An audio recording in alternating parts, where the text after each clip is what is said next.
as a negative or tempting meaning. If it's a positive context, like God testing Abraham, it has a positive meaning toward righteousness. It depends on the source of it and the purpose of it. Now here, let no man say when he's tempted, I am tempted of God, for God can't be tempted with evil, neither tempts he any man. Now he does test us, doesn't he? God does test us, because I just told you that it says in Hebrews 11:17 that God tested Abraham. And in the New Testament, Peter even says God will test us.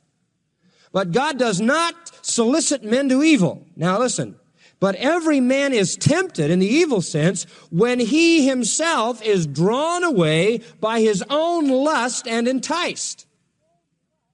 Now, temptation to evil comes out of a man's lust.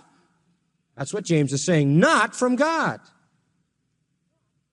There's no contradiction here. Just because it says God tempted Abraham in Hebrews 11:17, and here it says God tempts no man, there isn't a contradiction. It's just two different uses of the term that's a neutral term. God solicited Abraham to righteousness, but your own lust solicits you to do evil, or tests you with a view toward failure. It can have a bad or a good source, and consequently a bad or a good view in mind, and therefore it has a bad or a good connotation. Now, that you understand that is important. Back up in James and look at verse 2 of chapter 1. Here is the same comparison again.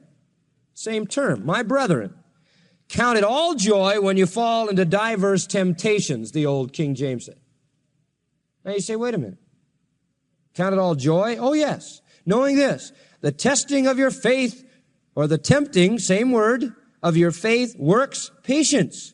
And let patience have her what? Perfect work.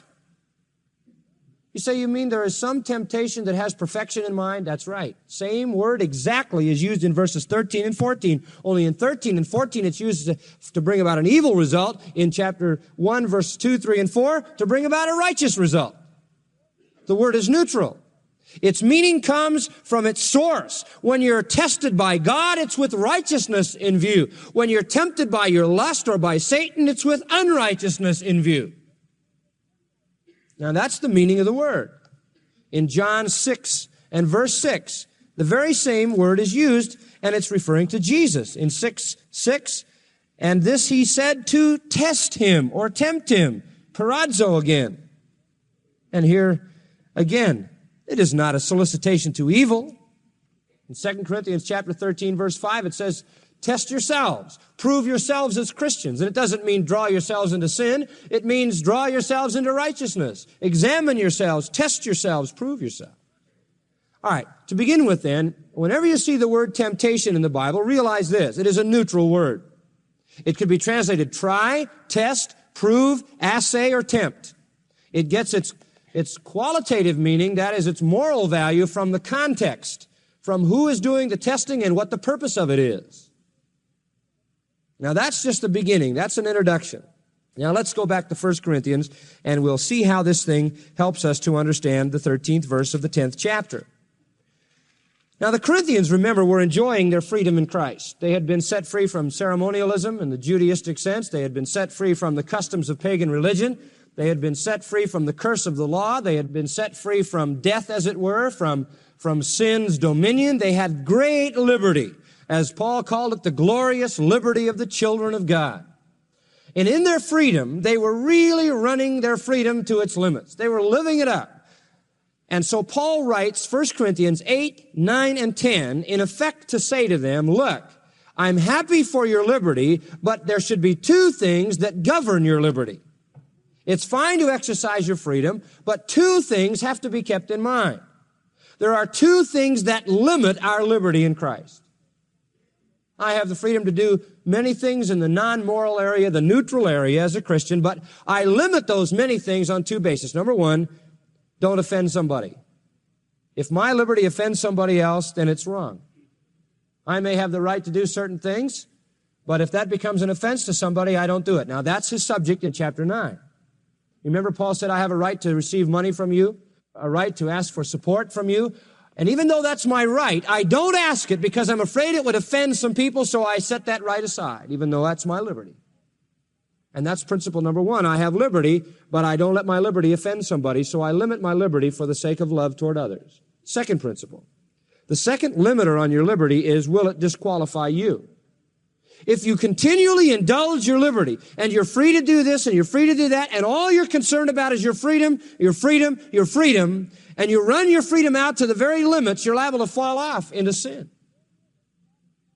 You can say, well, I have the freedom to go and do a certain thing. The Bible doesn't forbid that. I have the freedom, but if you continually flirt around the edges of the system, running your liberty out as far as it'll go, you're liable to fall off and fall into sin and be disqualified from usefulness.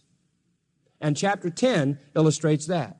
Israel, with all their assets, with all their liberty, set free from the bondage of Egypt, on their way to the promised land. They had everything going for them, and because they lived too close to the edge of their liberty, they fell into sin. And you see where it lists their sin in verse 7, the sin of idolatry. In verse 8, the sin of immorality. In verse 9, the sin of testing God. In verse 10, the sin of complaining, griping, and murmuring.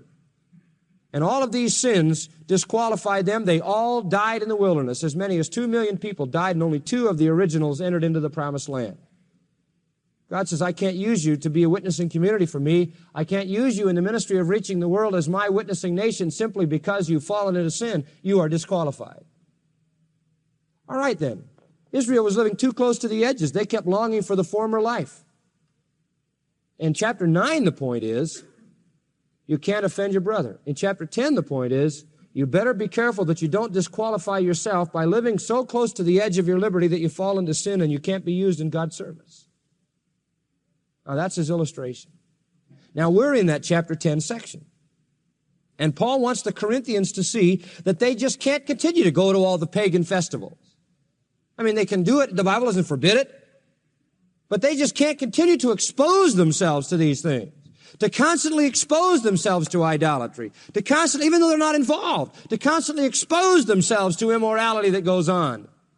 Without having it affect them sooner or later.